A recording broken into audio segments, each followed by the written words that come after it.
This is the surgical guide. We place implants using this surgical template, right? All on 4 case it is. It looks so simple. So we say this is the secrets of guided surgery, that once you have the surgical guide, we can deliver one of the precise implant in the osteotomy.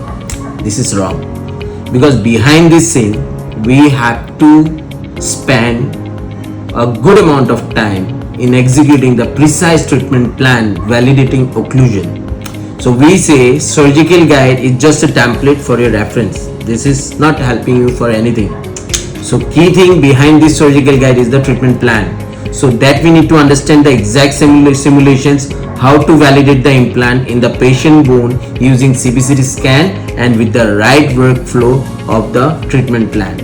So if you want to understand this entire concept, simply join my workshop that I conduct this program for 2 days, and within 2 days you are going to be just a pro in executing the treatment plan and delivering implant success using this template. Thank you.